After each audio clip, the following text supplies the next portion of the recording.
very much, MC. Muliana to everyone.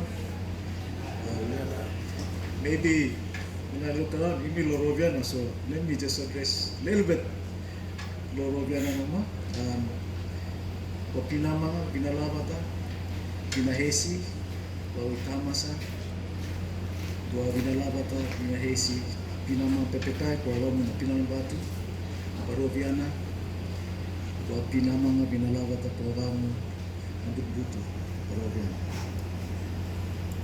Honorable Minister, PS, Jim, Frank, Steve,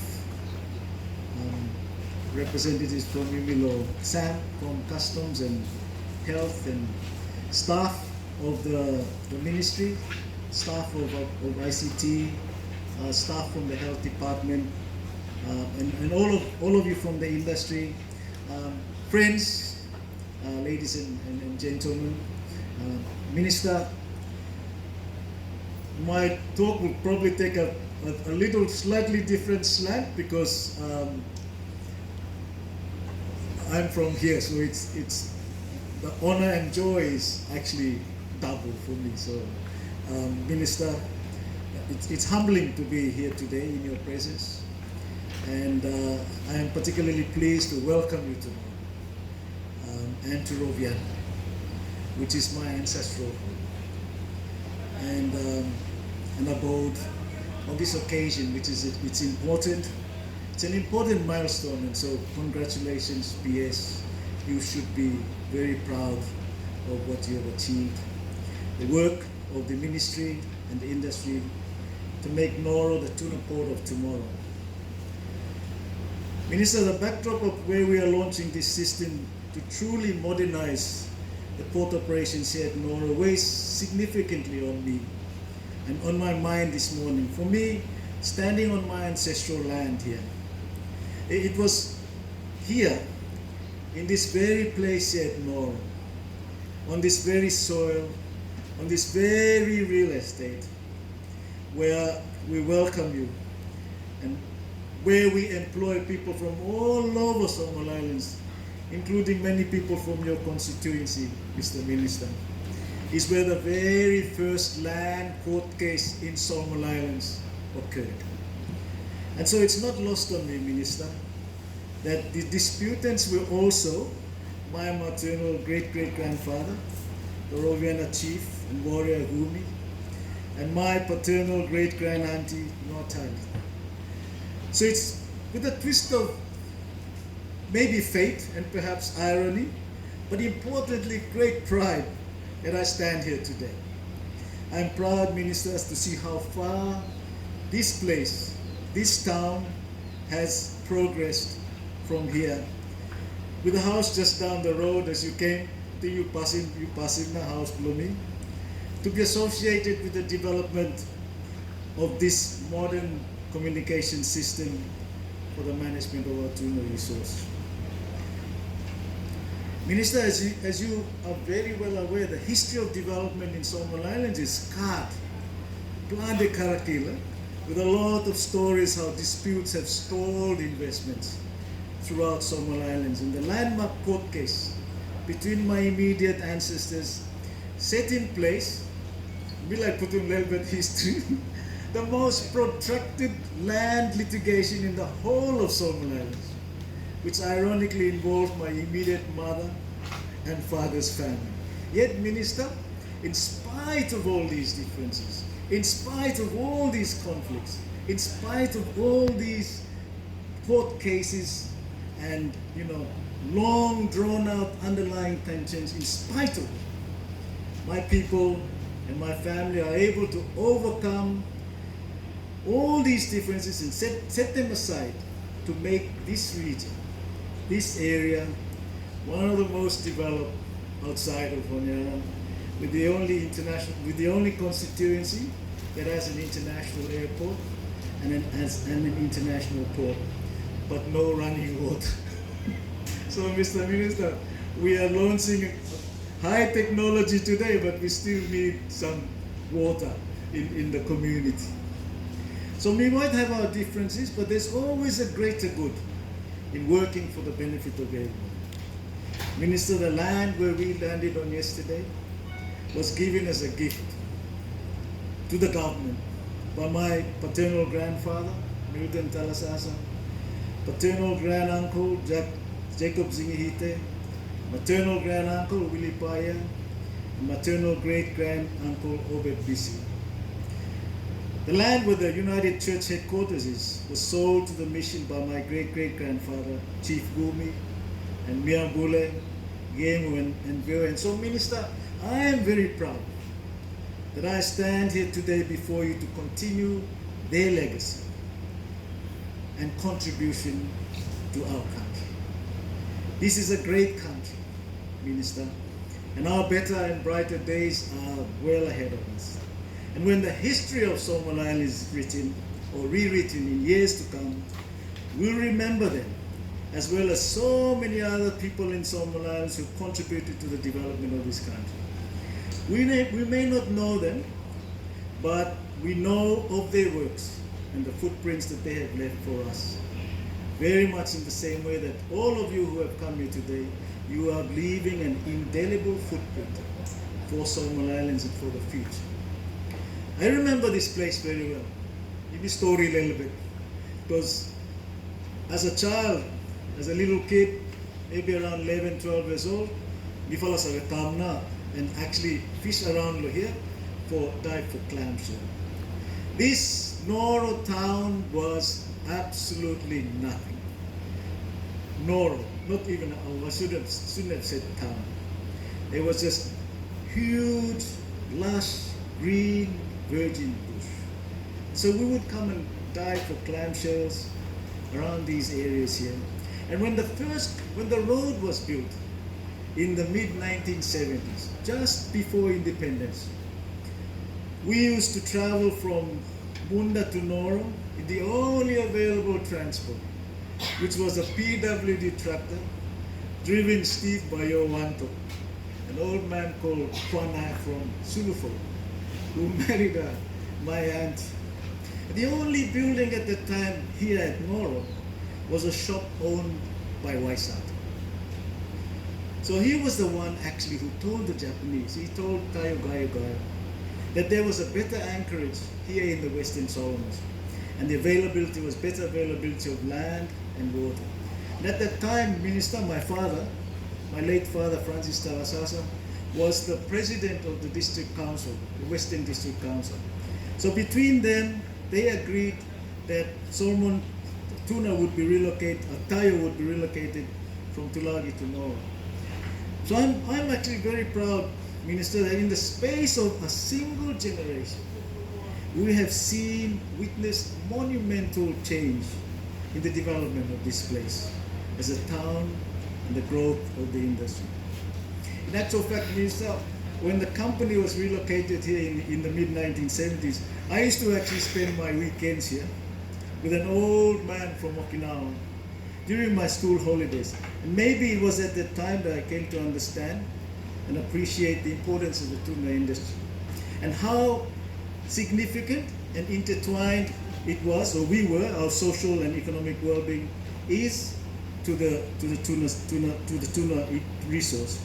And so in the space of one generation, Minister, we have progressed from no cars, no trucks, no computers, no canneries, no wharves. In actual fact, in 1981, I paddled down from one of the islands called Nusagele, to come and witness the opening of the Noro port during my school holidays when I was cooking copra for my school fees.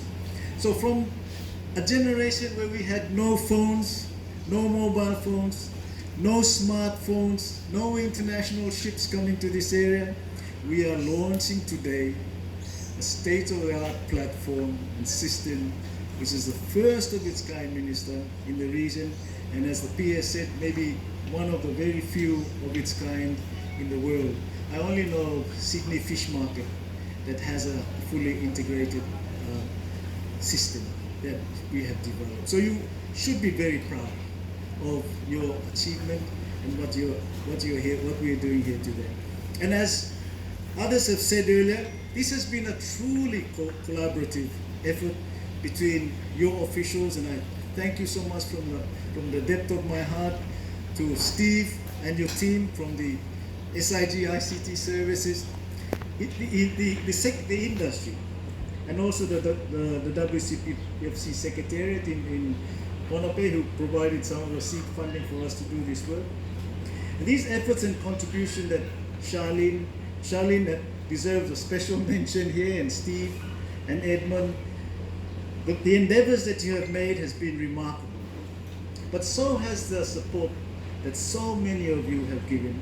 And without the support of people like you, Dr. Chris, PS, even within the ministry as we were developing, there were doubts, there were questions, but these only strengthened our resolve to ensure that we get this thing over the line so that we are able to show the region and the other FFA member countries what we are capable of doing. So it is with this great sense of pride, Minister, that I can surely and certainly say that you all ought to be very proud of where you have and the things that you've achieved. I would like to thank in particular the industry, because when we first started the project, I actually wrote to Renato at the time, and Joe Hamby and Phil Roberts, some of the heavies in the industry, and asked for their support, because without the support of the industry, Minister, I don't think we would be where we are today. And so we're very fortunate in many ways also that we have Trimarine and Bolton, the largest tuna traders and companies in the world, who more than anyone else understand the importance of having full traceability, of being able to monitor the legality of our catch, of being able to trace and track the legality of catch from sea to the market to the plate. They more than anyone else understand that the value of being able to demonstrate to the market about the sustainability of the fisheries and the legality of that fish. And as a government, there are also coastal state and port state responsibilities that you have, Minister, to also demonstrate that the fish that's coming through our ports here are caught legally, and we're not encouraging IUU fishing.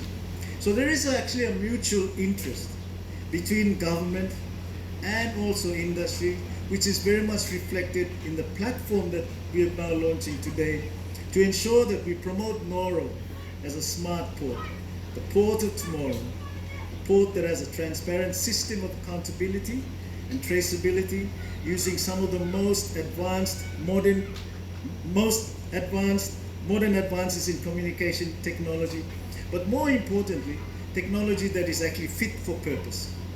Over the years, Minister, Noro has developed into one of the most progressive fishing ports. And so you can be proud, the ministry can be very proud of what you're achieving today, because it's only adding to what you already have. You have here the requirements to meet fair trade standards, the requirements here to meet Marine Stewardship Council standards, and not to mention some of the occupational and social standards required by the International Finance Corporation and the EU. Seafood traceability is one of the most recent requirements being demanded in the global tuna market. And so we have organizations like the Seafood Alliance for Legal Traceability working with the FAO to promote standards in seafood traceability. All these requirements, Minister, they require, all these investments, they require investments in knowledge, in technical skills, in IT, and in communications. And all these create demand for skills that must be taught in our schools and also in our workplaces, and also through the development of strategic partnerships with industry, with government, research institutions, non-government organizations, and universities. If these skills are not available here, and I'm so proud, as PS and others have mentioned, that the skills that we have been able to use to develop the system that we have here, all locally based. And that's something that we can be very proud of. And so the internet, Minister, has brought about so many opportunities, and technology is moving very fast and indeed ahead of us. So we need, as a government, my request is to invest in time, invest in funds and resources so that our young people can develop their skills in these areas. Minister, I'm a believer in working through, and a strong advocate of working in partnerships and sharing ideas and knowledge. It was through this approach that when I was CEO of the P&A office, we developed a partnership with Quick Access to develop the P&A Fisheries Information Management Systems and also iFilms. That some of you see your staff wearing those t-shirts in the ministry. And I did this in spite of the criticism, in spite of the cynicism, in spite of some outright opposition that we actually got about the establishment of these systems. But smart technology is not about, it's about seeking out the best. And I can tell you, Minister, that it is not cheap. It is expensive. But look at the huge benefits that have been paid off through all of these investments.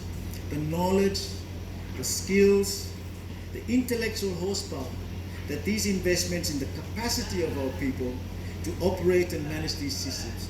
These are important things. And FIMS and iFilms is a major platform now in the management of this billion-dollar industry. I feel proud of our investments in the ePort system, and also means I really feel proud of the partnership that has brought us together today. This is our system that we have developed. It is your system in the ministry. You should embrace it and be proud of it, because you have built it using our own people and our own resources. And because of that, Minister, I can feel we can all be proud of and thank what we have today to celebrate this occasion. No one, to the best of my knowledge, has actually built an integrated system such as this in the region. So you have actually developed, I believe, our investments in time that we've spent in developing the system can make you and the staff who have actually worked on this just as competitive. And we do not need to go outside. In actual fact, you can start selling your skills, knowledge to people outside. So I think COVID-19 has been a blessing in disguise, because it has allowed us to dig deep within ourselves to build a fit-for-purpose system. If we were under COVID-19, maybe the scenario that we would have might be different. But we must be thankful that because of COVID-19, we could not reach out to anyone except to ourselves. So Minister and Dr. Chris, once again, you can be proud, PS, that you've been part of a journey that has pioneered new initiatives. When you look at the course of your term as PS, you've helped to establish the P&A office, you've helped to establish and commercialize the Vessel Day scheme, which has achieved huge economic success. You've helped to establish the P&A Observer Agency, which is the first commercially based observer program in the region. You also helped to establish P&A FIMS and also supported the rollout of iFilms. And today, PS, you have helped to create the first wholly integrated, digitized catch documentation traceability system in the region. So there are so many things, pioneer things, that you can be proud of. There's so many traceability systems, but this one is unique because it is interoperable, scalable, and integrates both government and industry systems that fully automate the fish accounting system. And that is why I'm particularly pleased and honored to join you, Minister, in gracing this occasion. I just want to make a point that when you do eventually get the source code and the intellectual property, there are huge opportunities that are going to open up for the ministry and also for the ICT. There's a need to develop traceability in the management of many of our natural resources. The logging industry, for example, is just crying out for a digital electronic monitoring system that can trace and reduce some of the leakages in the fishery. Perhaps maybe the Bedstime fishery, there's opportunities to develop so many other things. And so the task and the responsibility is really upon the shoulders of your officers and also of the ICT. It's probably an opportunity for the ministry and ICT to even think about setting up a commercial arm or semi-commercial arm to work on these issues, not just here in Solomon Islands, but also in the region. So this is what this experience here is giving you, the huge opportunities of the doors that are being opened. So in the space of a generation, Minister, we have gone through remarkable changes in this land. And so I wish to close off once again, putting my Roviana hat and heart on, where technology, the remarkable change is that technology is now the key driver and it's going to be a major transformative influence. And I believe that it will open up new frontiers. And so, Mr. Minister, when you talk to your colleagues in Cabinet, maybe focus more on the future and think about the jobs that can be created, the curriculum that we need to teach our children, the skills that they would need to have to prepare them for future and the opportunities that technology is going to bring to them. Our generation have the responsibility to lay the foundation for the future techno-age generation of our children, so that although they may not know us, they will remember and thank us for what we did for them. Let me close by thanking you, Minister, and PS, and once again thanking the industry and thanking all of you, the SIG, ICT Services, Steve, Edmond, the two Derricks, and John, who's not here but he's arriving later, for all that you've done to make this work possible, to bring an idea into fruition. For there is nothing more powerful than an idea whose time has come. Noro, Minister.